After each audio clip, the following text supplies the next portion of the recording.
I'm ready for my story. Okay. Oh, it's in an envelope and everything. It's very well prepared, this. Yeah. Okay. I'm going to finish my apple. Is it filming?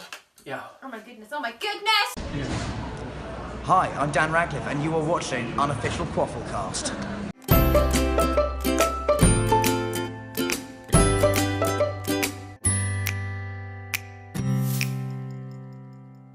Hello! Hi! We have a very special episode of QuaffleCast about to happen. Now, there's a little bit of a story behind this story. The story goes, I'll be quick. It was my birthday last year, 6 months ago, and I asked my friends, Hannah and one, to write me something instead of give me something, buy me something, whatever.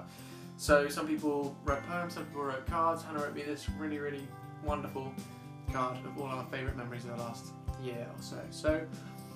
But I got really excited and decided to just write things for the people I was hosting as well. But then it took ages and I got really carried away writing something for Hannah. And finally, 6 months later, it is here. And Hannah doesn't know anything about it. She's heard a snippet of the beginning of it, but that's literally all. So this is my present to Hannah, to say thank you for being my friend. And You're welcome. I may as well just get on with it. So this is the first time Hannah's seen any of this, and we're going to do 2 videos. First half of the story and then the second half of the story, so stay tuned. That's good, keep your eyes closed, keep your eyes closed. This is a very short, very personal story. Ah! Okay. Hannah I West have a book! and the Canary Quill. I don't know if it'll stay in focus, but this is I have front a cover. book! So there's nothing really to do but to start reading the story. Let's read it! Thanks for being the best. Okay. You're welcome. Alright. Chapter 1. An early birthday present. Irony. Hannah West was what some students at Hogwarts referred to as a Flufflepuff, one of the more outrageously optimistic members of Hufflepuff House, the kind to decorate their dormitories with bowtruckle paper chains, posterised instructions on how to practice the true magic of encouragement, and what to all other appearances might as well be hippogriffs vomiting rainbows. She had also enough toy nifflers to establish a small colony. On this particular frosty January morning, she was rudely awakened from a rather splendid dream in which she discovered how to communicate with a charming merman called Florian by a formidable cackle sent up the stairwell by Anita Cradley, a 5th year at Hogwarts, and a member of the Hufflepuff Quidditch team with a record for most accurate bludger beat in school competition history, taking 4 Gryffindor players off their broomsticks in one whack, landing the ball in the groin of their goalkeeper Stephen Ping, whom henceforth to this day has worn a broom cushion strapped to his stick. Yeah. Before she had even reached the cactus halfway down the stairwell, Hannah knew exactly what Anita the Beater Cradley was laughing at. The nauseating stench of vinegar hung in the air. As she arrived at the foot of the stairs, she was unsurprised to see that her potions partner, Philip Bimble, and his 2 best friends had been drenched head to toe in malt vinegar upon trying to enter the common room, a fail-safe deterrent to keep out those house spies, poltergeists and the such. You're priceless, Bimbles. Are you sure you're a Hufflepuff? This has got to be the 3rd time this term you've gotten the knot wrong, Anita howled through the common room with smitten glee. Oh, get lost, Cradley. You're no better. At least I don't come in at 1 in the morning smelling like dandelion air freshener. Everyone knows you sneak out to the courtyard to smoke, he shot back. Anita turned a floral shade of pink and stormed off with her bodyguard, Curie, to re-practice odour concealment charms. Once Grace Cox, Hufflepuff head girl, had assured everyone there was nothing to get excited about, the common room filtered back to a quiet hum, and Hannah decided to console the unfortunate boys. Antaroma, she commanded with the tap of her wand, and the pungent stink settled down to a gentle whiff. They were still, however, rather slippery. She asked, in a mothering tone, what had happened. It's freezing, the boy replied. We took a walk to go pick something up at Hogsmeade, and when we came back I was shivering so much I got the knock wrong. You're not even wearing a scarf, Philip. You need to wrap up or this will keep happening. Alright, he mumbled. Well, I know your birthday's not for another month. My birthday's in October, but carry on. Yeah, well anyway, he continued. I saw this and thought you'd like to have it before exams start. Philip was holding a mucky, thin brown package with a tag hanging off it that read 2 sickles 20. She peeled open the cold wrapping to reveal a scruffy, fluffy black and yellow quill, which she suspected once may have been rather elegant. It was more faded in colour than the classic Hufflepuff canary yellow, but it was charming nonetheless. Oh, Philip, it's lovely. Thank you so much. It's so thoughtful, she said. Yeah. She awkwardly put her arms around his torso, sandwiching the present in between them.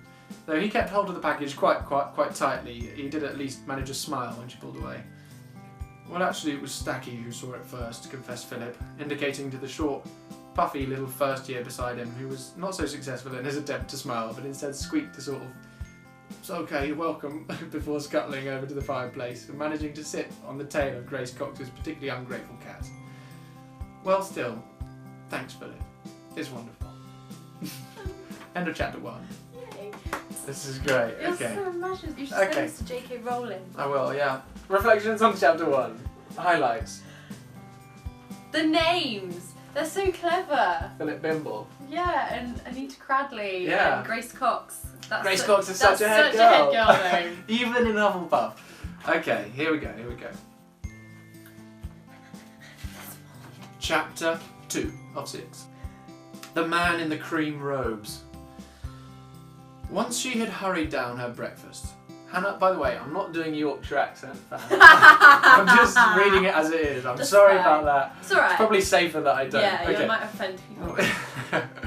Once she'd hurried down her breakfast, Hannah bustled over to the corridor by the astronomy tower, where she knew she'd find her best friend, a black-haired Ravenclaw, Audrey McNally, who was curiously stroking the window, apparently deep in some distant recesses of her thoughts. Hannah could barely contain herself. "Audrey! Wah!"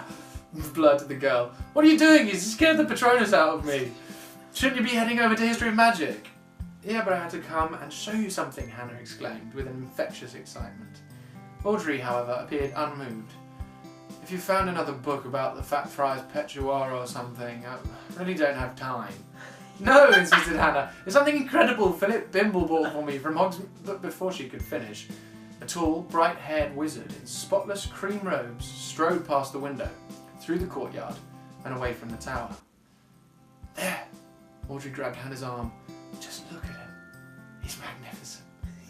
She'd suddenly returned into this glass-eyed state of distant longing, though more animated than before. Hannah decided this was probably not the best time to share her news, and with a consolidatory "good for you" pat on the back, she zipped on over to join the fast-disappearing group of wizards and witches who were arriving late for History of Magic. Chapter 3. The Reign of Nefertiti. I hope I'm spelling that right. Voices echoed around the classroom until Professor Binns glided his way through the giant bookshelf lining the side of the classroom. The room was stony, vast, and the thick dust on the glass of some of the cabinets revealed the lack of use some of the annals have been subject to in the past 100 or so years since Binns had begun teaching. This often was reflected in the faces of the classroom's inhabitants each day, but not this morning. "Did you hear? He's at the school. He arrived this morning." "What?" "I heard his broomstick's made of Arctic lacewood. My mum says he's still traumatised. Don't look him in the eye." "Open your books to page 76 and begin reading from the first paragraph," announced the floating professor. "Today's lesson will be on the rise and fall of Queen Nefertiti. And no, Master Rogers," he warned in lowered tones towards a pimply young Gryffindor in the third row who'd failed to contain his amusement, "that is not a subject worthy of your sniggers. We shall see how funny you find it during detention." He then perched himself on his desk chair and fell sharply asleep. "Sylvian!" hissed Hannah brightly. Sylvian was a Hungarian boy who had moved to England when the unrest began, and was the most intelligent wizard in his year. "What you got?" he said, indicating to the package perched in her lap. She pulled out the faded quill, gave it a little spin in her fingers to show off its plumage, and shot him a smitten look.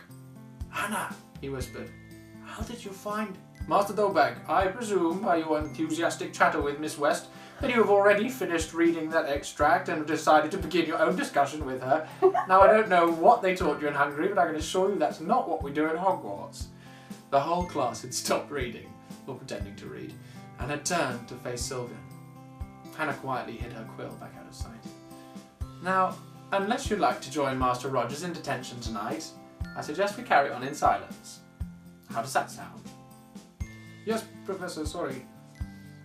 The class, disappointed at the lack of conflict, quickly returned to their books, and Sylvian, who'd already read up on all the topics covered in this term's History of Magic class, began frantically scrawling on his parchment.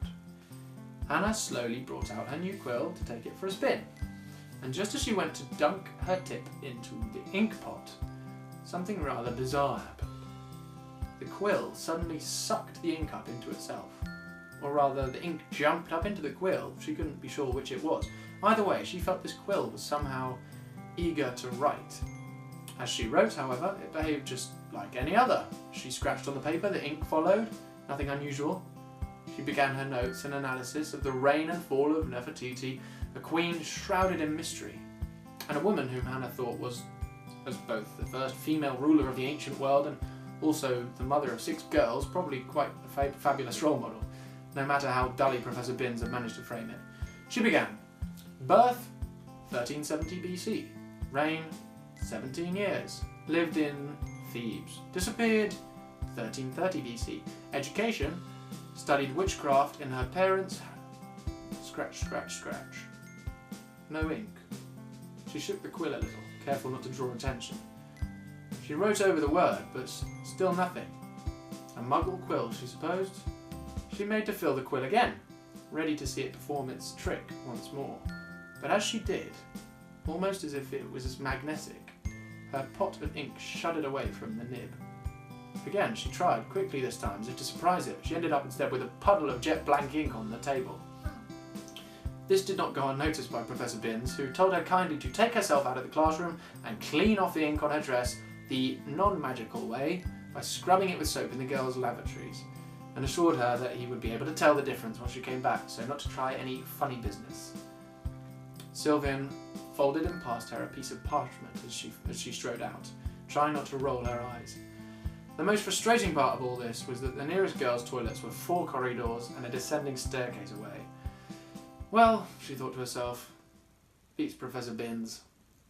End of part 1. Hannah. What's wrong with my quill? I don't know! His brain is so... Who knows? I know, but you don't know. But you can see why it took me ages to write this way, because but once you start writing it, it will just come together. And so just, clever. you get lost in Hogwarts, which is really nice. It's so good! This is my fan fiction, and if anyone wants more, then I'll be happy to write some. Anyways, so that's the end of our first video. Hannah, initial thoughts? I'm blown away. It's so good. I love all the different characters. Yeah. And I liked the bit at the beginning when it was, because he's so me, you know me so well, with the like, mother, you should have worn a scarf, and all the like, hippogriffs, like, puking rainbows and everything. It's exactly what I'd be like at Hogwarts. Pretty much, yeah. Sickening. Flufflepuff is my own term, but I quite like it. I feel like It's a gotcha. it's so sickly sweet that it's great. Okay. Thank you! Well, you're welcome. Happy birthday to me. And sort of birthday, Josh. future happy birthday to you. Stay tuned and we'll have part 2 coming out next week. Woo! See you soon. Bye. Bye.